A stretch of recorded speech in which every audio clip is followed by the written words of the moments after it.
The laughter started before she reached the stage. Elise Norwood heard it the moment she pushed open the heavy oak door of the grand rehearsal hall, a low, rippling sound that moved through the rows of seated young men and women like water finding its level. She did not stop walking. She had learned a long time ago that stopping only gave people more to look at. She kept her eyes level, her shoulders straight, and she counted the steps between the door and the stage platform the way she had always counted them in rooms like this. 17. It was always close to 17. The hall itself was something out of a painting. High ceilings with plasterwork so detailed it looked like frozen lace. Tall windows dressed in deep burgundy curtains that pooled on the floor. Chandeliers that caught the afternoon light and threw small diamonds across the walls. The chairs were arranged in curving rows, filled with students from the Vienna Conservatory of Music, the best-funded, most celebrated music academy in all of Europe in that year of 1847.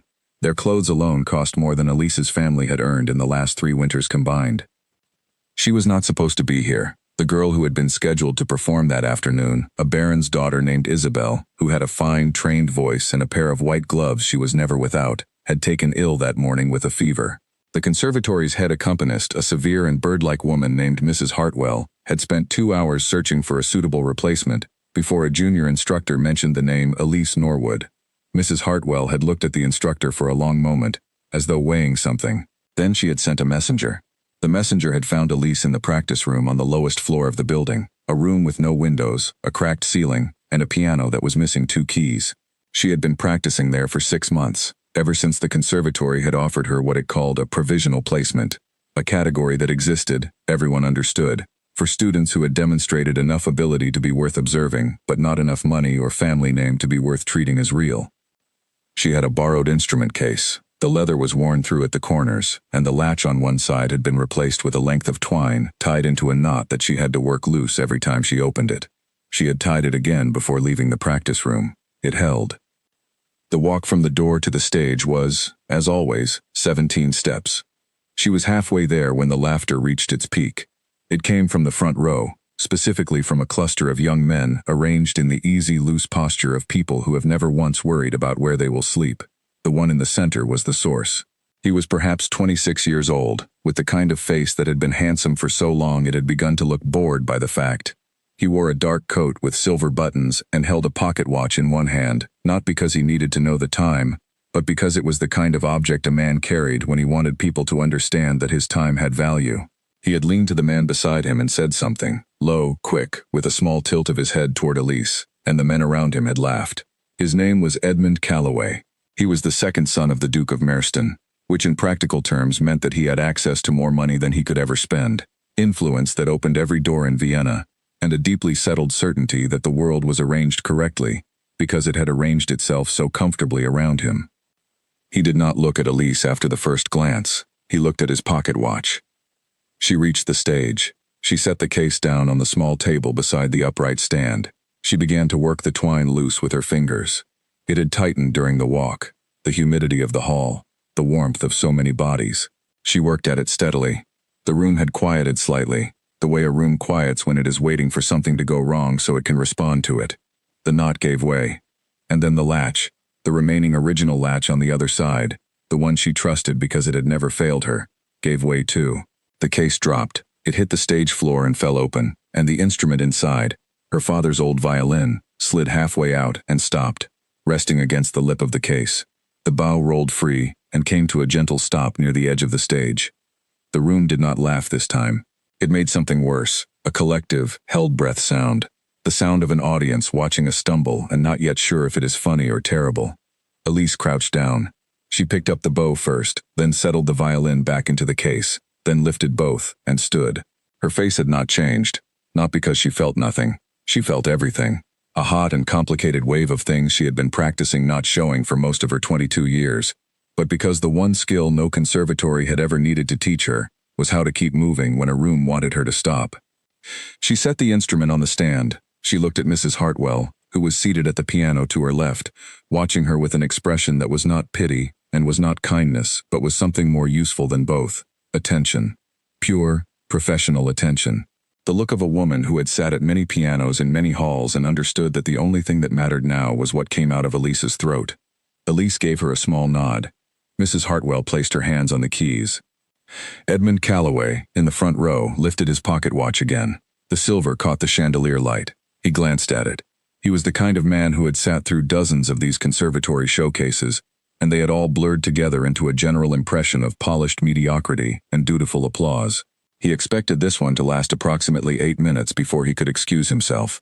Elise Norwood drew a breath. It was not a dramatic breath. It was simply a breath. A practical, complete intake of air, the kind a person takes when they are about to do the thing they were built to do. And then she began to sing. The first note did not announce itself. It did not build. It simply arrived, the way certain things arrive that have been true all along and are only now being seen. It was a low note, deeper than anyone in that room had expected from a girl her size, and it had a quality that is almost impossible to describe in ordinary language, a kind of weight to it, a density, as though the note had been carrying something for a very long time, and had finally put it down in that room, in front of all of them. Edmund Calloway's pocket watch stopped moving in his hand. He did not close it. He held it open, suspended, the way a person holds an object when they have forgotten they are holding it. The murmur that had been running through the room like a quiet river simply stopped, not because anyone decided to stop it, because the note made stopping easy, made it the only sensible thing. Elise did not look at any of them. She looked at a point just above the heads of the last row, the way her first teacher, a half-deaf choir master in a village church who had heard her singing to herself in the courtyard one Sunday morning and had immediately rearranged his entire rehearsal schedule, had taught her to look. "You are not performing for the people in the room," the old man had told her, when she was 9 years old and singing in a building with a leaking roof. "You are performing for the sound itself. Give the sound somewhere to go." She gave it somewhere to go. The piece she sang was a Schubert Lied, one of the simpler ones, a song about returning home after a long journey and finding that home has changed in your absence. It was not a difficult piece technically. It was, in the right hands, devastating. Elise Norwood's hands, her voice, were the right hands. She had been singing this song since she was 12 years old. She had learned it not from a teacher or a book but from hearing her mother sing it in the kitchen of their 2-room house in a village in Lower Austria, where her father worked in the coal extraction operations and came home each evening with black dust in the lines of his knuckles that the washing never fully removed. Her mother had a beautiful voice. Everyone in the village said so. A voice that had simply never gone anywhere because there was nowhere for a coal miner's wife to take a voice. Elise had taken it. She had taken it from her mother's kitchen to a church choir, from the choir to a regional competition, from the competition to the desk of a patron who had heard her sing at a country fair, and had written a letter to the Vienna Conservatory on her behalf. The conservatory had written back with the word provisional. Elise had accepted it without hesitation. None of this was visible in her face as she sang. What was visible was simply this. A young woman who had been singing her whole life had finally found a room large enough for the sound. Edmund Calloway, in the 3rd minute of the performance, did something he had not done at a conservatory showcase in 5 years. He put the pocket watch away. By the 5th minute he had leaned forward slightly in his chair, his elbows on his knees, his hands loosely clasped. The man beside him glanced over and then looked away quickly, the way people do when they do not want to be caught having their expectations overturned. Elise sang for 12 minutes. She sang through the first movement and the second and the brief, quiet passage in the third that her mother had always called, the part where the traveler sees the house but is not yet sure if it is real. When she reached the final note, she held it for a count of 4, let it diminish naturally, and then was silent. The room stayed silent for 3 full seconds after the sound stopped. That silence is the thing she would remember most clearly for the rest of her life.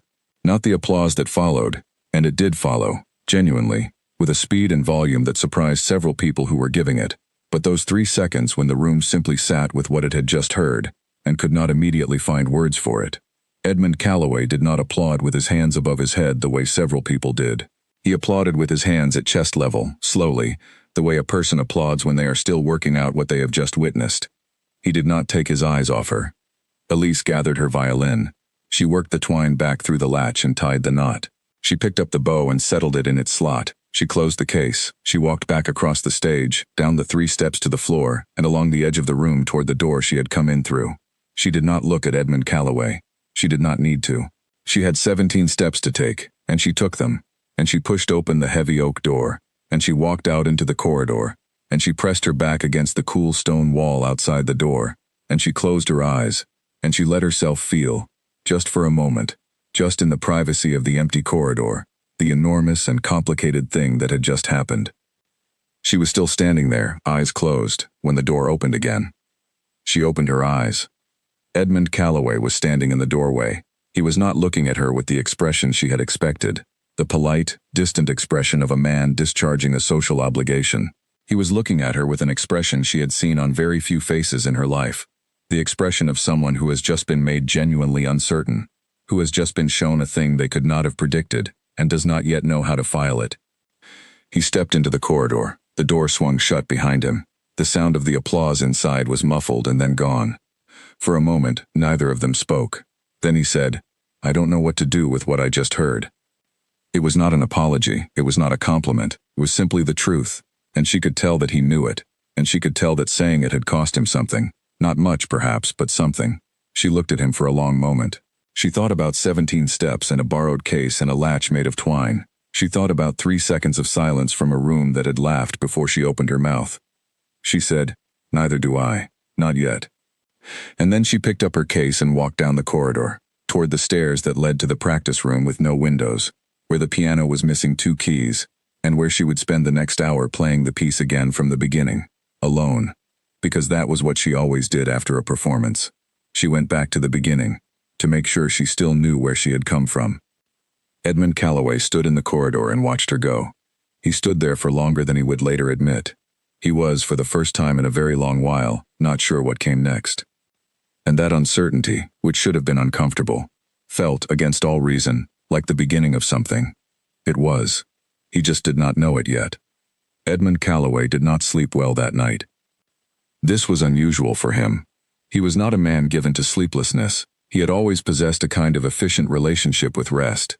His mind settled at the end of an evening the way well-oiled machinery settles when the power is cut, cleanly and without fuss. He had been told, by more than one person who knew him well, that his ability to sleep soundly regardless of circumstance was either a sign of exceptional mental discipline or a complete absence of conscience. He had always found both explanations equally flattering. But that night he lay in the large, quiet bedroom of his Vienna apartments and stared at the ceiling, and the ceiling offered him nothing useful. He kept hearing the first note. Not the song, exactly. Not the whole 12 minutes of it. Just that first note, arriving without warning, without build, without any of the usual theatrical scaffolding that trained singers use to prepare an audience. Just the note, landing in the room with the weight of something real. He had been to hundreds of performances. He had sat in the great opera houses of Vienna, Prague, and Milan. He had heard voices that critics had declared once-in-a-generation gifts, voices that had made wealthy men weep openly in their boxes without any self-consciousness about it. He was not a man without musical knowledge or feeling. He simply had, over the years, developed the thick outer layer that comes from hearing too much music in too many grand settings. The layer that makes even genuine beauty feel a little managed, a little arranged, a little like something being done to you rather than something happening. Elise Norwood's voice had gone through that layer without touching it. That was what he could not stop thinking about. Not that it was beautiful, though it was, but that it had arrived somewhere inside him before he had a chance to put his critical faculties up, like a sound heard in sleep that wakes you and then you lie there not knowing if you dreamed it. He got up at some point in the early hours and stood at the window and looked out at the street below, where a lamplighter was making his rounds, touching flame to wick in the fog. The city was nearly silent. A horse somewhere. The faint sound of the river. Edmund was not a sentimental man. He was organized, practical, and efficient in the way that second sons of powerful men learn to be, because first sons inherit the title and the land and the name, and second sons must find other ways to matter. He had found his way through a combination of genuine intelligence, a talent for financial management that his father had neither expected nor fully appreciated, and a social fluency that had always allowed him to move easily between rooms. He was liked, in the cool and careful way that capable men are liked. He was respected. He was occasionally feared, in the polite way that comes with proximity to old money. He had never, in his adult life, been startled by a 22-year-old girl with a broken instrument case. He went back to bed. He did not sleep. The next morning he went to the conservatory. He did not announce himself. He simply arrived, which was its own announcement. A man of his bearing and dress did not require advance notice anywhere in Vienna. The director of the conservatory, a portly and anxious man named Mr. Hale, appeared within 4 minutes of Edmund's arrival in the front hall, slightly breathless, slightly pink, with the expression of a man who was calculating rapidly. Edmund asked, calmly and without any particular emphasis, about the girl who had sung the previous afternoon as a substitute, her name, her placement at the conservatory, her program of study. Mr. Hale told him everything he knew, which was not much. Elise Norwood, provisional student, which Mr. Hale described, carefully, as a special classification for students of exceptional raw ability who are pursuing independent funding. He said the phrase the way people say things they have said many times, and stopped believing somewhere along the way. Provisional. He might as well have said tolerated. Edmund asked to see the practice schedule. He found her name assigned to the lowest practice room in the building, the one with the cracked ceiling that he could see even from the doorway, the one with the piano that needed tuning so badly that he could hear it from the corridor before he reached the door. He stood in the doorway for a moment. Elise was at the piano, not playing it, sitting with a notebook open on the stand, writing something, her back to the door. She had not heard him. He knocked on the door frame. She turned. For a moment they simply looked at each other in the way that people look at each other when they have already had an unexpected conversation and are now assessing whether to have another one. "You're here early," she said. It was not a question, and it was not a welcome. It was simply an observation. "I wanted to ask you something," he said. She turned back to the notebook. "You can ask." He came into the room. He looked at the piano. 2 keys missing on the upper register. He could see it from here. And then at the notebook. And then at her. She was writing musical notation, he realized, working something out. "Where did you study?" he asked. "Before here?" "I didn't," she said. "Not formally. I had a choir master for 3 years when I was a child. Before that, my mother." "Your mother is a singer?" "My mother is a cook," Elise said. "She is also, as it happens, a singer. The two are not mutually exclusive." He was quiet for a moment. He was not sure what he had expected her to say, but it was not that. "The piece you performed yesterday," he said. "The Schubert. You chose it yourself?" "The replacement was arranged in 2 hours," she said. "Mrs. Hartwell asked me what I knew well enough to perform without a rehearsal. That was the piece. You know it well." She set down the pencil and looked at him directly for the first time. She had dark eyes with a steadiness in them that he had noticed the previous day and was noticing again now. Not the steadiness of someone who was calm, he thought. The steadiness of someone who had learned to hold themselves still when things around them were not. "I have been singing it since I was 12 years old," she said. "My mother sang it before that. It is not a piece I chose, it is a piece I was given." She paused. "Why are you here, Mr. Calloway?" It was the first time she had used his name. He had not told her his name, which meant she had asked someone, or been told, or simply known. He filed that away.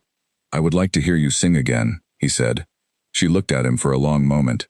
"There are performances every 3rd week during the term," she said. "You are welcome to attend." "I mean a private setting," he said. "A salon. I have a gathering of colleagues on Friday evening. Music is usually part of the program." She was quiet. He could see, very clearly, the calculation happening behind her eyes. Not a mercenary calculation, not who he was and what he could offer. A different kind, who he had been the day before, and who he was presenting himself as now, and whether those 2 things were close enough to trust. "You laughed," she said. He did not pretend not to know what she meant. "I did. Before I sang a single note." "Yes." Another silence, a longer one. "Friday," she said at last. "Mrs. Hartwell will need to be informed and asked. I will speak to Mrs. Hartwell. She is particular about the professional arrangements of her students." "I suspected as much," he said. "I will be respectful of that." Elise picked up her pencil and looked back at the notebook. The conversation, it was clear, was over. He had been neither welcomed nor turned away. He had been given a conditional yes, with significant conditions attached, by a girl in a cracked ceiling room on a broken piano, and he walked back up the stairs to the entrance hall feeling, obscurely, that he had been assessed and found not entirely wanting, which was a more satisfying outcome than he could have articulated any reasonable explanation for. He spoke to Mrs. Hartwell. She was, as predicted, particular. She had a list of conditions regarding performance settings, payment structures, the presence of a chaperone, the appropriate selection of repertoire, and the minimum size of the instrument that could be used in an enclosed salon. Edmund agreed to every condition without negotiation, which seemed to surprise Mrs. Hartwell slightly. "She is a student of real ability," Mrs. Hartwell said, when the business portion of the conversation was complete. She said it the way people say things they feel have not been said often enough. "Yes," Edmund agreed. "She is." Mrs. Hartwell looked at him with a small, careful look that she had probably been giving men for 40 years. She is also a young woman with very little institutional protection, she added. I mention this because I believe you are the kind of man who responds better to direct statements than to implications. Edmund looked at her for a moment. You are correct, he said, and I take the point. Good, said Mrs. Hartwell, and picked up her pen. The salon on Friday evening was held in the drawing room of Edmund's apartments, which were large enough and furnished well enough that a gathering of 12 people felt intimate rather than crowded. His colleagues were the kind of men who attended these things with the specific aim of demonstrating that they were the kind of men who attended these things: bankers, junior diplomats, 2 scholars from the university, and a painter named Owen who was the only person in the room whose presence felt unperformed. Elise arrived with Mrs. Hartwell, who settled herself in the corner with the expression of someone who has survived many such evenings and expects to survive this one too. Elise wore a dress that Edmund recognized, from his years of attending events where women wore things to be seen in, as not expensive. It was clean and carefully pressed, with a small white collar. She had done something with her hair that made it look deliberate. She looked, in short, like exactly what she was: a person who had made the most of what they had with complete competence and no apology. She did not look around the room with any obvious interest in the decor or the guests. She looked at the space where the sound would go. She sang 3 pieces that evening. The first was the Schubert again, because the guests had been told the story of the previous day's performance and wanted to hear for themselves what the talk was about. The second was a Mozart aria that she had been working on independently, without a teacher, using a method of her own that she had explained to Edmund briefly in a second conversation earlier that week. A method involving a great deal of notation and what she called mapping the breath before the phrase. The third was a folk song from the region of Austria where she had grown up, a song about the first frost of winter, which she sang without any accompaniment at all. That third piece was the one that did something permanent to the room. There is a particular quality that certain unaccompanied voices have: a nakedness, a vulnerability, a sense of the human being completely present and unprotected by arrangement. And Elise's voice in that song had all of it. The folk melody was simple, almost plain, and she did nothing to dress it up. She sang it the way her mother had sung it, in a kitchen in a village in Lower Austria, where the windows frosted over each autumn, and the warmth in the room came as much from the sound as from the fire. When she finished, Owen the painter, who had been standing near the window with a glass of wine he had forgotten to drink, said very quietly, "Good God." No one else said anything for a moment. Then the room found its manners, and the conversation resumed, and there was food and drink and the usual exchange of ideas between people who mostly wanted to be heard rather than to listen. Edmund stood near the fireplace for most of the evening and watched Elise move through the room with Mrs. Hartwell at her side. He watched her field compliments with a politeness that gave nothing away. He watched one of the diplomats try to draw her into a conversation about whether she intended to audition for the Vienna State Opera, and he watched her answer the question truthfully and without any of the coy deflection that the diplomat had probably been expecting. "Yes," she said, "that is my intention." "And do you think you will succeed?" the diplomat asked, with the careful tone of a man who does not want to be the one to crush a hope. Elise looked at him. "Yes," she said, with exactly the same certainty. The diplomat blinked. He had not expected that. Edmund across the room did not smile. He simply noted it, and filed it beside the other things he had noted, and understood something that he had been slowly arriving at since the first note had stopped his watch in mid-air 2 days ago. This was not a person who needed to be believed in. This was a person who had been doing the work regardless of whether anyone believed in her, and would continue to do so, and would arrive at the destination she had identified whether anyone, helped or hindered. That understanding settled something in him that he had not known was unsettled. He walked across the room to where she and Mrs. Hartwell were preparing to leave. "Thank you," he said, to Elise. She looked at him. "The arrangement was professional," she said. "Mrs. Hartwell handled it." "I know," he said. "I'm not thanking you for the professional arrangement." She held his gaze for a moment. Then she said, "Then you are welcome." And she left, with Mrs. Hartwell, and the door closed behind them, and the diplomat was already starting a new conversation with the painter, and the room was rearranging itself around the absence of the thing that had made it interesting. Edmund stood at the fireplace and thought about what happened to a room when it stopped laughing long enough to listen. He thought about it for a long time. It began, as most significant things do, with something small. 3 days after the salon, Edmund arranged for the cracked ceiling practice room on the lowest floor of the conservatory to be repaired. He did not announce this. He did not attach his name to it. He spoke to the conservatory's building manager through an intermediary and made a donation that was described, in the paperwork, as a general facility improvement gift. By the end of the week, a work crew had patched the ceiling, reglazed the window that had been letting cold air in through a gap no one had bothered to mention officially but everyone had known about, and tuned the piano. The 2 missing keys were replaced. The piano was, suddenly and without explanation, a decent instrument. Elise said nothing about this to Edmund when she next saw him. He said nothing about it to her. But the following week, when she arrived at the practice room and ran her fingers across the full range of the keys, feeling the 2 new ones, slightly brighter in tone than their neighbors, filling in the gaps that had been there since before she arrived, she sat for a moment with her hands in her lap and looked at the ceiling that no longer had a crack running from the window to the far corner, and she understood exactly what had happened and exactly who had made it happen. She sat there for a full minute. Then she opened her notebook and began to work. This was, Edmund would later understand, exactly the right response. Not gratitude expressed outward, which would have required acknowledgement from him, which would have required a kind of transaction between them that neither of them wanted. Just the work continuing, just the use of a better instrument to do the work better. That was the correct exchange, and she had understood it without being told. He found himself respecting her more for it than he would have for any other response.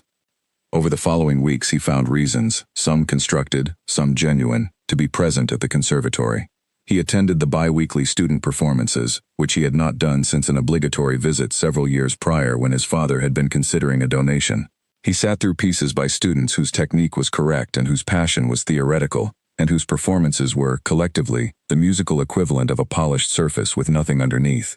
And then Elise would sing, and the surface problem would be solved, and the room would remember briefly that music was not about polish. He began speaking with her in the corridors between events. These conversations were short at first, and practical. He would ask about a piece she had been working on. She would answer directly, without embellishment, without the social filler that most people use to pad silences. He found that he did not need to manage these conversations the way he managed most, did not need to perform interest or maintain the careful balance of revelations that defined most social interactions. He could simply say what he was thinking, and she would simply respond to what he had said, and they would go from there. She asked him, one afternoon in early November, why he attended the performances so regularly. "I find them interesting," he said. "You find most of them tedious," she said. "I can see it from the stage. You have a very controlled face but not quite controlled enough." He was quiet for a moment, slightly startled. "Then I find yours interesting," he said. "Why?" He considered the question. He had been considering it, in one form or another, since that first afternoon. "Because I don't know what's coming next," he said. "When you sing, I cannot predict the next moment from the one before it. With most trained voices you can. The technique announces itself. With yours, I am always one step behind." He paused. "For someone who is generally several steps ahead, that is a novel experience." She looked at him. It was the same direct, assessing look, the one that had neither welcome nor hostility in it but simply took in what it found and reached its own conclusions. "Is it comfortable?" she asked. "No," he said. "Good," she said, and went back to her work. It was around this time that Edmund became aware of the particular way that men of his circle discussed Elise Norwood, not directly, and not always unkindly, but with a certain persistent emphasis on her origins, on the village, on the coal dust, on the provisional placement, that functioned as a kind of ceiling even in conversation. A ceiling that said, remarkable perhaps, but limited. Interesting, but only within the category of interesting provisionals. He found this irritating in a way he did not immediately examine. He began, quietly, to counter it. Not in dramatic reversals of opinion, he was not theatrical about anything, and starting theatrical battles on behalf of a young woman who had never asked for his opinion would have been both unhelpful and presumptuous. Instead, he used the tools he had, his presence, his attention, his willingness to simply be seen taking someone's work seriously. He brought colleagues to the performances. He mentioned, in conversations where music was discussed, her name in the same natural breath as names that belonged to singers those men had already accepted as serious. He corrected, once, a man who described her as charming, which was a word that men used when they wanted to compliment a woman for something they did not quite believe counted, with a single flat sentence. "She is precise. Charming is for parlor acts." The man had blinked and said nothing. There was a particular evening in late November that Edmund would return to for the rest of his life, not because it was dramatic but because it was clarifying. He had been invited to a dinner at the home of a senior member of the Cultural Council, the body that controlled, among other things, the allocation of performing positions at the city's major venues. It was a large dinner, perhaps 30 people. And the conversation moved the way it always moved at these events, from politics to money to cultural matters to gossip and back around, with everyone performing their smartness for everyone else. Toward the end of the evening, the conversation landed on the upcoming season at the Vienna State Opera. Positions were being discussed, names were being floated, and then one man, a lawyer who had married well and considered himself a cultural authority, said, regarding a particular mezzo-soprano slot that was opening, "One would hope they look within the established pool. These experiments with unknown quantities are so often disappointing in practice." He did not name Elise. He did not need to. 3 people at that end of the table knew about the salon and the conservatory performances, and Edmund's increasingly noted attendance at them.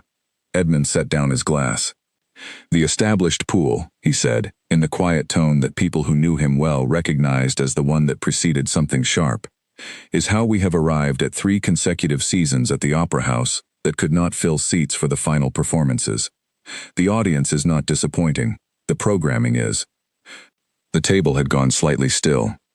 "I can think of one voice in this city that could fill every seat in that building," Edmund continued, "and she is currently practicing on a piano 2 floors below street level, because the question of her origins apparently matters more to some people than the question of her ability."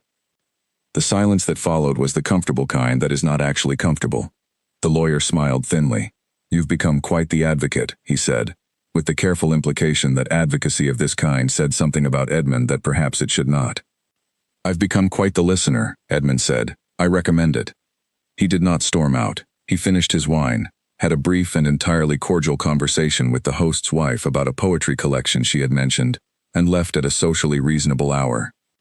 On the way back to his apartments, alone in the carriage, he thought about something Elise had said to him the previous week, in one of their corridor conversations. He had asked her what she thought about when she was not singing or practicing, what occupied the rest of her mind. She had thought about it for a moment. "The gap," she had said. "What gap?" "Between what I can hear in my head and what comes out," she said. "There is always a gap.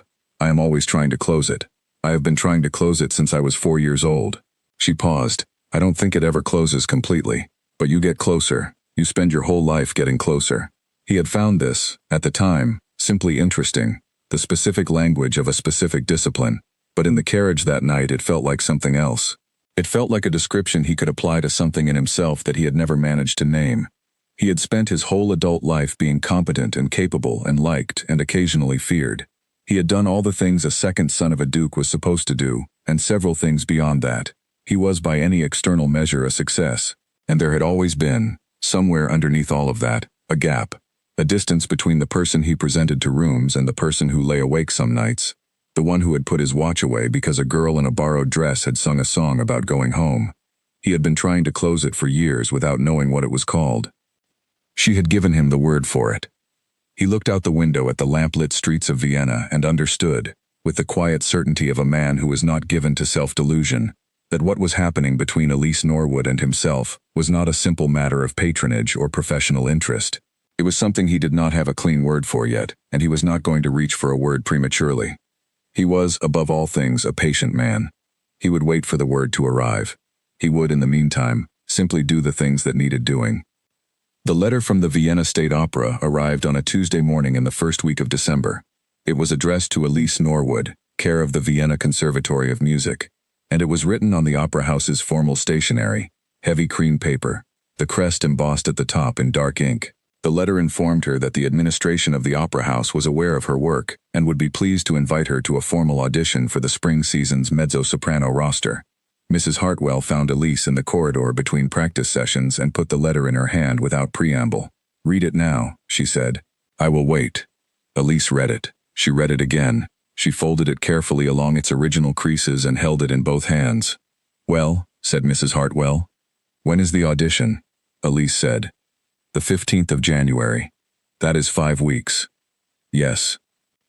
"I will need to choose 3 pieces," Elise said, "and I will need to work the middle register on the second Handel aria before I am comfortable presenting it formally."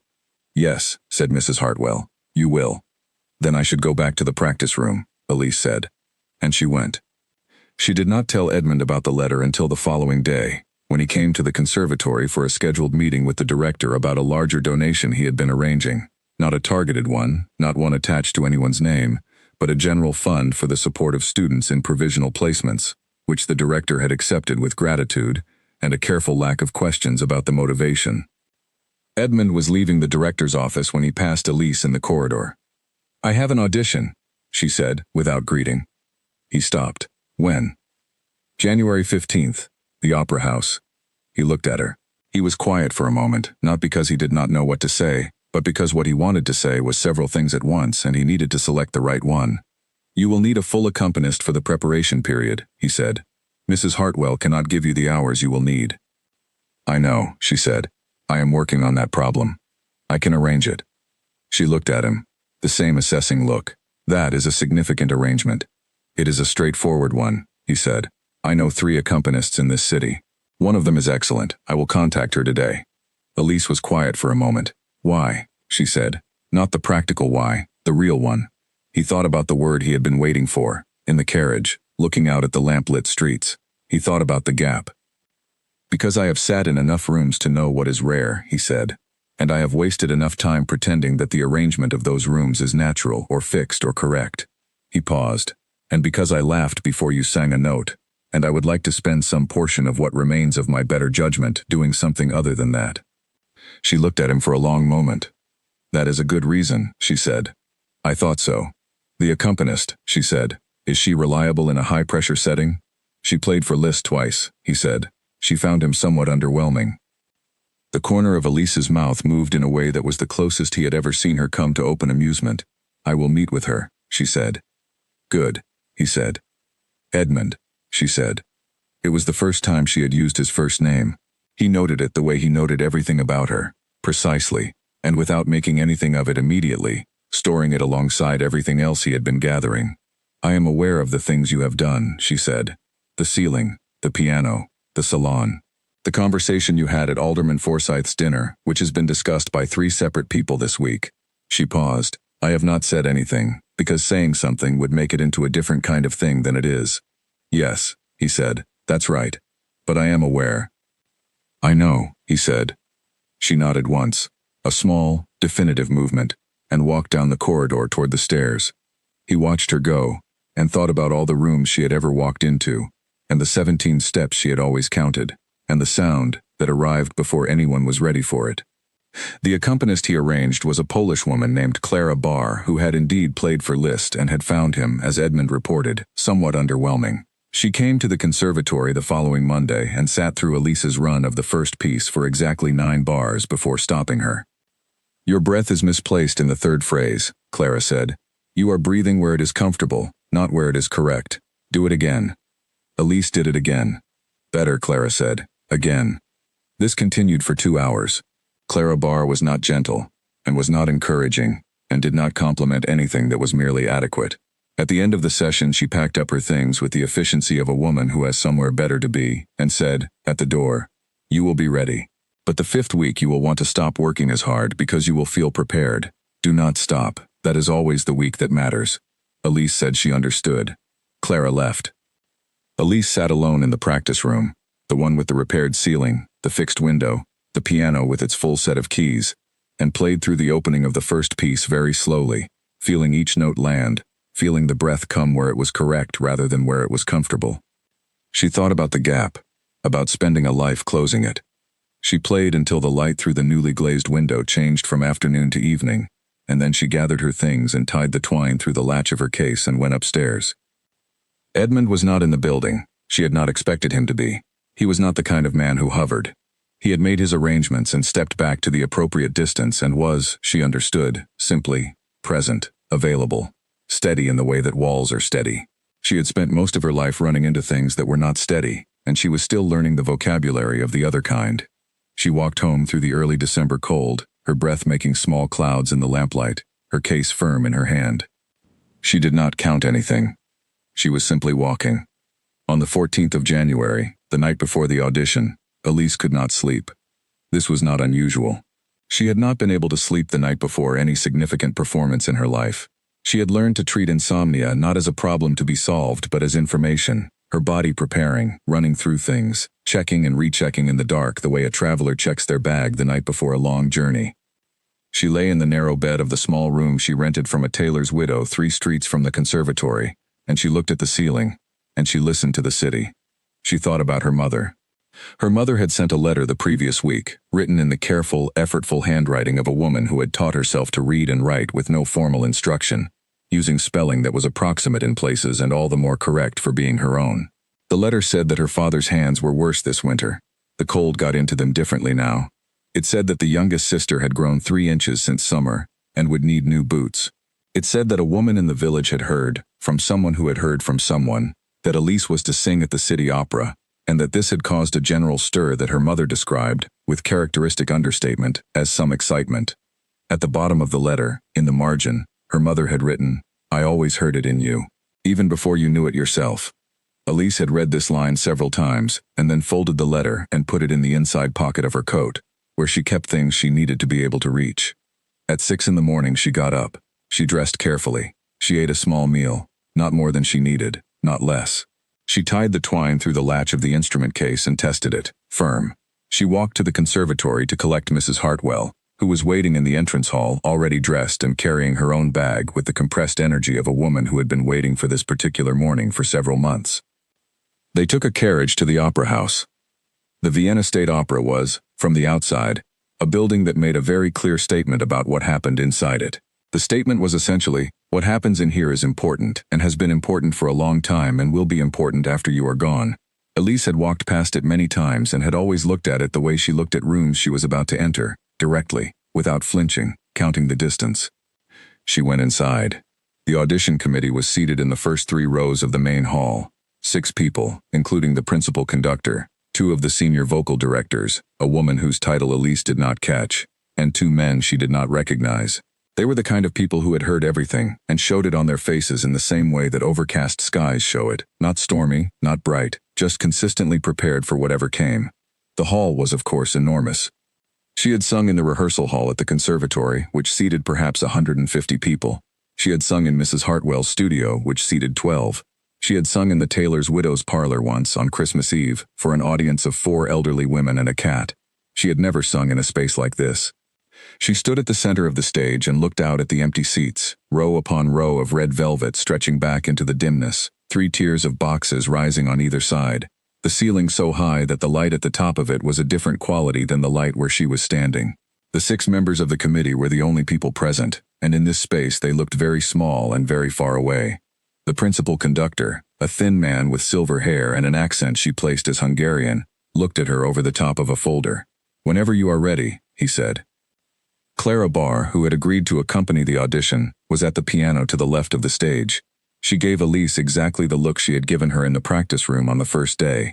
Not encouragement, not comfort, simply the look of one professional to another that means, we have prepared for this and now we do it. Elise thought about the gap. She thought about her mother's handwriting in the margin. She thought about a room full of people who had laughed before she sang a note, and the first note that had stopped a pocket watch in mid-air. She took a breath. Not a dramatic one, just a breath. She began. The first piece was the handle, the one she had worked on most in the 5 weeks of preparation with Clara, the one whose middle register had been the problem, and was now not the problem. She felt it open correctly almost immediately, felt the breath come where it was right, felt the hall receive the sound and expand it without diminishing it. A hall like this was, for a voice like hers, not a challenge but an ally. It was built for exactly this. For the kind of sound that did not need walls to bounce off of but simply needed space. She gave it space. She sang the Handel, and then the Schubert, not the Lied she had sung at the conservatory, but a different one, harder, one that Clara had chosen for her in the 2nd week of preparation, and that she had resisted initially and then understood. And then the 3rd piece, a Vivaldi, that she had worked on alone in the early morning hours when the practice room was empty and the building was quiet. When she finished the 3rd piece, she stood in the silence of the hall and waited. The principal conductor was writing something in the folder. One of the vocal directors was looking at his colleague. The woman whose title Elise had not caught was sitting very still. Then the conductor looked up. "Miss Norwood," he said, across the enormous space, "would you be willing to perform an additional piece, unscheduled, something of your own choosing, without accompaniment?" Clara Barr, at the piano, turned slightly to look at Elise. Elise looked out at the committee. She thought about a song about the first frost of winter, about a kitchen in a village, about a woman who was also a singer, who had been a singer her whole life in a place where there was nowhere for a singer to go. Yes, she said. The silence before she began was different from any silence she had ever held before. It was the silence of a place that was used to extraordinary things, and was, without expectation, simply open. She sang the folk song. No accompaniment, no orchestration, nothing between her voice and the hall, just the sound of what she had been given and what she had made of it, and what it had made of her, offered to a room that was finally, fully large enough to receive it. When the last note ended, the hall held it for a moment, the way all large spaces hold the last note of an unaccompanied voice, keeping the resonance alive just slightly longer than the physics strictly requires, as if the building itself is reluctant to let it go. Then the conductor set down his pen. "Thank you," he said. The letter confirming her placement arrived 6 days later. She read it in the practice room, at the piano with the full set of keys, beside the window with the new glass, under the ceiling that had been repaired by someone who had never attached his name to the repair. She read it twice, folded it, and put it in the inside pocket of her coat, next to her mother's letter. Then she sat for a moment. She was not thinking about Edmund Calloway, though she understood very clearly that several of the doors that had opened in the past months had opened at least partly because he had chosen to stand near them. She was not thinking about the committee or the principal conductor or the rows of red velvet seats she would stand before in the spring. She was not thinking about the village or the choir master or the provisional placement that had been the conservatory's careful way of saying, "Perhaps, but we are not committing to it." She was thinking that she was extremely hungry, and that she had not eaten since early morning, and that there was a bread seller on the corner 2 streets from the building whose goods were always still warm at this hour. It was the specific, ordinary, slightly embarrassing thought of a person who has been carrying something very heavy for a very long time, and has just set it down, and is realizing that the body, relieved of the weight, is simply a body again, with a body's plain requirements. She had never been able to think about bread when she was trying to survive. She put on her coat, picked up her case, and went out. Edmund heard about the placement from Mrs. Hartwell, who sent him a brief and factual note on the conservatory's stationery. He read it at his writing desk and then set it down and looked out the window for a while. He had not told anyone the full extent of what he had done, the conversations, the dinner where he had spoken when it would have been easier not to, the letter he had written, privately and with care, to a member of the Cultural Council who owed him a favor that Edmund had not previously called in. He had not done any of it to be told about it. He had done it because it was the correct thing to do, and because he was capable of doing it, and because not doing it, once he understood it was possible, would have been a choice he could not make, and remain the person he wished to be. He thought about what she had said in the corridor. "I am aware. I have not said anything, because saying something would make it into a different kind of thing than it is." Yes, exactly that. He wrote to her that evening, a short letter, 3 sentences. The first, "Congratulations, and I mean it plainly, without any ornament." The second, "The work was yours. Every note of it." The third, which cost him the most, and which he wrote last, after sitting for some time with the pen in his hand, "I hope you will allow me to attend the spring performances, not as any kind of patron or participant, but simply as someone who has learned, from you, how to be in a room correctly." He sent it. She replied 2 days later, in handwriting that was smaller and more precise than he had expected, filling exactly half a sheet of paper. She wrote, "I will require a seat in the 3rd row, not the front. The acoustics in this hall are better received from the middle distance, and I find that people who sit in the front row tend to bring their own expectations so close to the stage that the music cannot reach them. You may sit in the 3rd row." She wrote, "The work was mine, and also it was not only mine, and I know the difference, and I will not pretend otherwise." She wrote, at the bottom, "You asked once why I chose the Schubert. I did not choose it. My mother sang it before I was old enough to have preferences. But I chose to make it mine, which is a different thing. I think perhaps that is what you did too, at some point, with whatever you have made of yourself. I thought you might want to know that I noticed." Edmund read this letter 3 times. He put it in the inside pocket of his coat. He was not a sentimental man. He did not place things in coat pockets for sentimental reasons. He placed things in coat pockets because he intended to read them again, which was a practical reason, and he was, above all things, practical. On the opening night of the spring season at the Vienna State Opera, a Thursday in late March with rain on the streets and the lamps burning amber in the damp air, Edmund Calloway took a carriage from his apartments to the opera house and walked inside and handed his coat to an attendant and took the stairs to the main hall and found, in the 3rd row, slightly left of center, a seat with a view of the stage that was exactly what she had described. Middle distance, full acoustics, the right angle to receive what was coming. He sat down. He did not bring a pocket watch. When Elise Norwood walked onto the stage, she did not look at the third row. She looked at the point above the last row that her first teacher had told her to find, the place where the sound needed to go, and she found it, and she stood very still in the center of the enormous stage, and the light found her, and the hall was very quiet. She had not counted her steps from the wing to the stage tonight. She had simply walked. She took a breath, and she began. The sound arrived the way it always arrived, not building, not announcing itself, just present, completely and immediately present, the way things are that have always been true, and are only now being heard.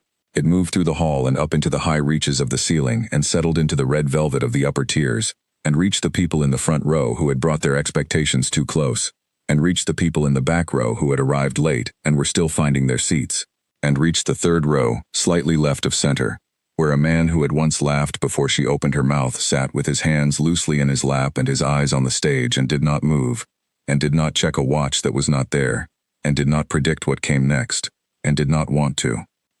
That evening, in a private journal that would not be found for another 4 decades, Edmund Calloway wrote a single sentence. He wrote, "She did not need me after all. She only needed the room to stop laughing long enough to hear itself." He set down the pen. He sat for a while in the quiet of the room. Then he did something that was, for a man of his particular discipline and reserve, unusual. He smiled, not at anything, not for anyone, just at the fact of it. At the plain and unornamented fact that a girl who had walked 17 steps through a laughing room had ended up on the largest stage in Vienna, and that the room had not laughed tonight, and that he had been there to hear it. Outside, the rain had stopped. The lamps on the street below burned their steady amber in the clearing air. The city went on, as cities do, largely unaware of the specific and irreversible thing that had happened inside one of its grand buildings on an ordinary Thursday evening in late March. A woman who had been told, in every way that rooms tell people things, that she did not belong, had stood inside the largest room anyone had offered her, and had made it hers. Not partially, not provisionally, completely. She had made it completely hers. And the man in the third row who had known, from the first note on the first afternoon, that she would, he sat in the quiet after the applause had finished and the hall had emptied and the lights had dimmed, and he felt, for the first time in a very long time, that the distance between who he was and who he wished to be had closed by some small but real and permanent degree. The gap. She had given him the word for it.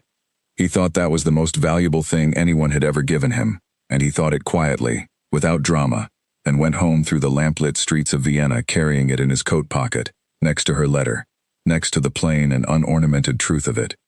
Some things do not need a stage. Some things are simply true, and the first note had made it true, on an afternoon in a grand hall where a room had laughed too soon, and a girl had taken 17 steps anyway, and the sound that followed had changed what the room knew about itself. That is the beginning. That is the middle. That is the end. That is the whole of it.